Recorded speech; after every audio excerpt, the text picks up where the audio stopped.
In a bad ACC, are the Canes still a lock for the Coastal? Mark Rogers TV, the voice of college football, looking at Miami football. Actually, we've looked at a few key teams that picked up key victories over the weekend, meaning Notre Dame at Virginia Tech, getting the Irish to 6-0 and projected their playoff possibilities. The same with Texas after the opening loss to Maryland. Texas has defeated, of course, TCU and USC, and now the big win over Oklahoma at the Cotton Bowl. Okay, now for Miami, with Clemson being the gold standard in the ACC, and probably never has there been a time during this Clemson run that they've had the significant advantage over the rest of the ACC that they have right now, with Florida State being down and Miami possibly not being necessarily a lock in the Coastal following a 28-27 win over Florida State. So Miami fans, I ask you this: good win or bad win?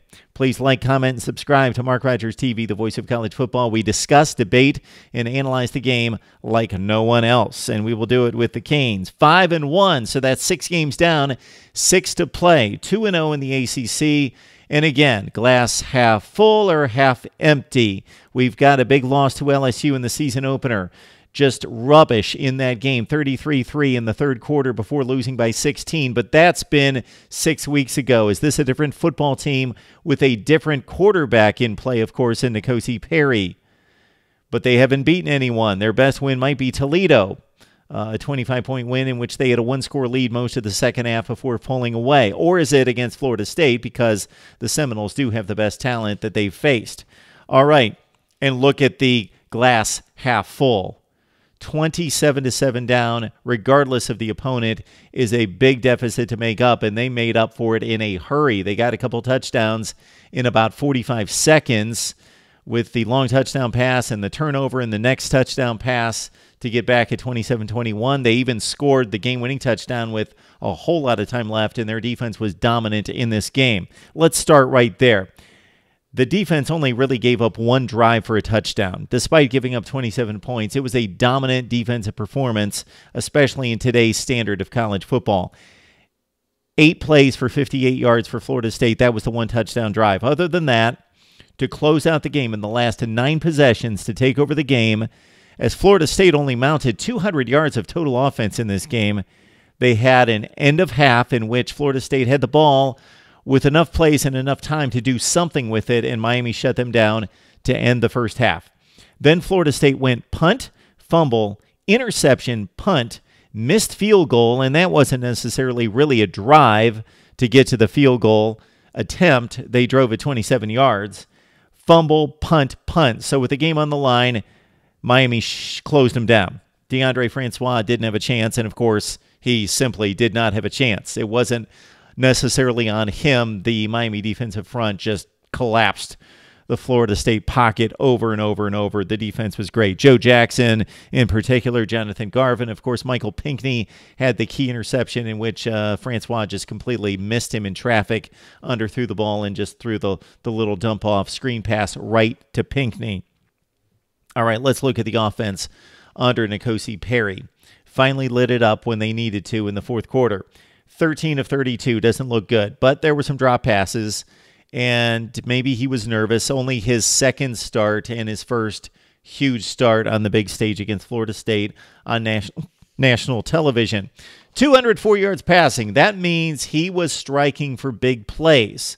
So let's not get completely caught up in completion percentage. Sure, the best quarterbacks in the country, well, now they're throwing for 70 and 75%, but a good quarterback typically throws around 65% completion percentage. You can get away with more like 56 or 57% if you're hitting for big plays, and you get the defensive support that Perry has with the Miami defense. But he hit on big plays. He completed the fourth down play that was a key pass in the comeback.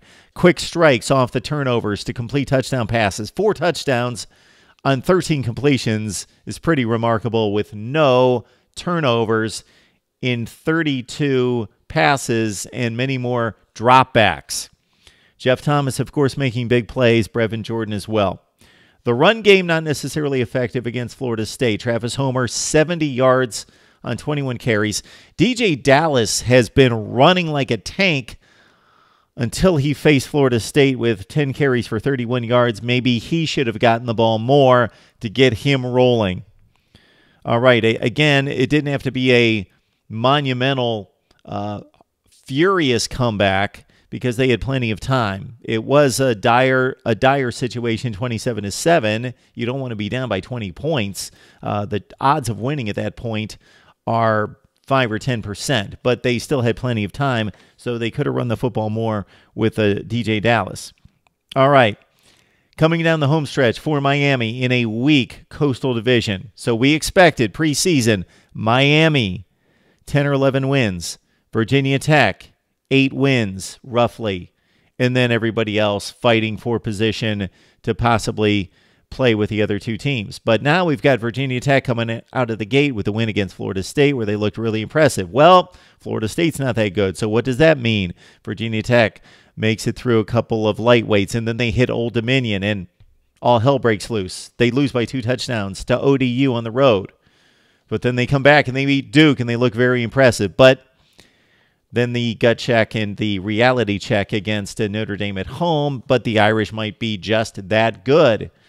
I still think that Miami's the class of the division, without a doubt. The best talented, most talented roster, the best players across the board. Weak link is offensive line, inexperience at quarterback. Virginia Tech, I think, is clearly the second best team. They just showed that in going to Duke and winning by 3 scores against a Duke team that was probably considered the second or third best team in the division. Really, nobody else is a threat overall, but on a given Saturday, Virginia can jump up. Certainly Georgia Tech can. Pitt has shown us against a Syracuse that they can win in overtime, but lose to North Carolina as well. So here's the home stretch for Miami. They're better than everyone by far, but who can predict one particular game? And Virginia Tech has yet to, despite the 2 losses, they have not lost in the ACC. So Virginia Tech, let's say they stumble once, but they get Miami at home in Blacksburg. And if they win that game head-to-head, then they win the division. For the Canes, it's at Virginia this week in Charlottesville. So that could be a bit of a letdown. And Virginia's coming off a bye to prep for Miami. BC on a Friday night on the road. That's the tricky one that I looked at preseason and thought, okay, Miami's going to go 10-2. This is their second loss at BC on a Friday night. Then they come home for Duke. They've got Georgia Tech and Virginia Tech on the road. Of course, the one against the Hokies, again, will play heavily into the division championship race and may just flat out decide it. And then they come back for Pitt, and we know what happened last year at Pittsburgh on the final weekend of the season. Pitt shouldn't sneak up on Miami this year, although we've seen Texas lose to Maryland 2 consecutive years. So it does happen. And Clemson almost lost to Syracuse 2 consecutive years as well. So I'll give them, the Canes, a 85% chance of winning at Virginia. We'll go BC. That's only about a 65% win on the road on a Friday night against a good team, a solid team. They just lost to North Carolina State by 5 points on the road. Duke at home's a good 80% certainty of a win. Georgia Tech on the road, somewhere in that 80% range as well. Virginia Tech on the road, I'm calling that in the Canes' favor at 55 to 60%. Pitt, that's an 80 to 85% play at home, maybe even higher than that. That's my take on Miami football. I'm going to stick with my preseason prediction. So they've got 1 loss now. I took Miami at 10-2 to win the Coastal Division, at 6-2 over Virginia Tech's 5-3. We'll stick with that because it's still in sight.